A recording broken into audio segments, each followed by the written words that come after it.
Alright, this is going to be the spoiler-filled review of Jordan Peele's new film, Us, his sophomore effort after the insanely racist Get Out.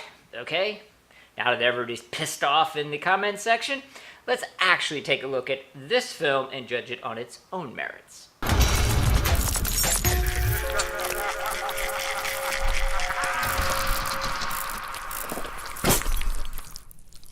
Alright, I gotta let everybody know in advance, this is going to be a spoiler-filled review, so if you haven't seen it yet, go check it out.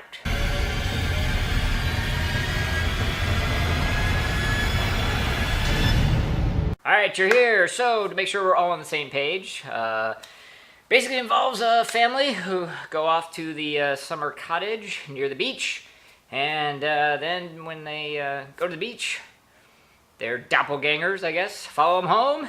And hilarity ensues. Alright, we start out with likes, and the big like takeaway from this movie is I like the fact that Jordan Peele is trying something different. It's hard to sort of categorize this. You could just say that it's derivative of this, that, and the other thing, but it kind of tries to stand on its own. Succeed or fail, at least that effort is being made. In the era of the Blumhouse formulaic garbage, it is good to see somebody say, hey, let's try something different. Because quite honestly, even if you try something and it doesn't work, I would prefer that to doing something that you know works is terrible. Okay, so I definitely applaud Jordan Peele for that. And then the second thing is what he is very, very talented at doing is building tension and suspense, and that was done very, very well in this movie. And it's not through the sort of cheap, things of the camera moving towards the cat behind a box or any of that crap.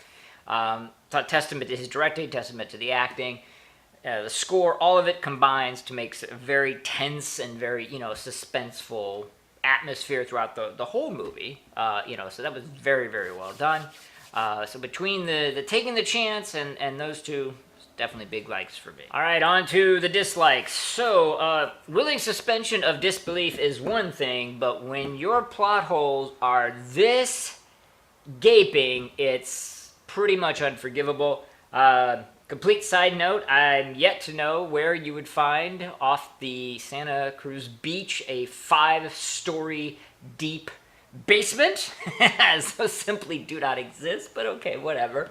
Much more important, much more, tantamount to the plot and the writing. You've got, you've got scenarios that just make absolutely no sense. I mean, everybody comes up from underground and kills their doppelgangers instantly, except, of course, your main black family.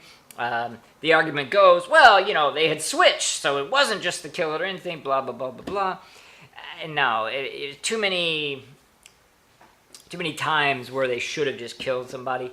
The whole concept and structure of horror movies is fight or flight, and this movie had no fight in it. The beginning of the movie, family shows up on the doorstep, all freaky and silent, and then they start walking towards you. You got a baseball bat, you don't go back in the house, you start wailing on them, So it's just kind of things like that.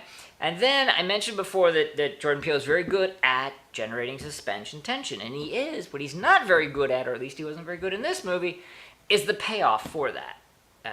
The twist at the ending was telegraphed a mile away. It was a rated R movie, so maybe you don't have to go to, hostile levels of gore, but, a lot of the stabbings and whatnot were shown at a distance without any blood. There was absolutely no development of the characters throughout the movies, no final girl, no nothing. But I had the opportunity to see this with a group of people. Amongst them was Jason Hignite, the executive director of the Horrifyou Film Festival, and he said something that I think is probably the most accurate. And what he said was he got the impression that Jordan Peele wrote this movie and didn't show it to anybody, right? Just was like, I got my movie, I got my momentum from Get Out that made, money, so the studio let me do whatever I want, so I'm doing this. And it's fine, but he really would have benefited from showing it to somebody, showing it to another screenwriter, different screenwriter, someone that has the ability to go, hey, okay, this is good, but you really got to tighten this up, and you got this gaping plot hole here, and you have this sort of lack of payoff here, and you don't have any character development. Punch it up, and you've got something really, really strong. Instead, it seems like, and I do agree with Jason, that he just kind of said, "This is mine. I'm doing it, and take it or leave it," which is always a dangerous thing. How many times have directors been allowed to do their vanity projects, and how many times has that turned out well? I don't want to say zero. That's pretty damn close. All right, it is Pinhead time, and I did struggle with this one a lot because the originality means so much. I mean, I give so much for that, even when it doesn't work. But this one doesn't work on a very, very large level. I mentioned before I saw it with a group, and general consensus of the group was, not bad, didn't hate it, not great, didn't love it. It's not something I'll watch again. So I will say, great sophomore effort from Mr. Peele. I'll be looking forward to his next film. I hope that he takes my advice and shows the script to somebody else. But as far as us is concerned, the originality definitely gets it something, but just not quite enough. So it is going to be worth not 1, but 2 pinheads. All right, let's get the ball rolling. No doubt there is going to be some discussion on this one, especially from some of the other reviews I've read online. So in the comments section below, unload, let her rip. While you're here, boom, hit that subscribe button and the little notification button next to it as well. It would be greatly appreciated.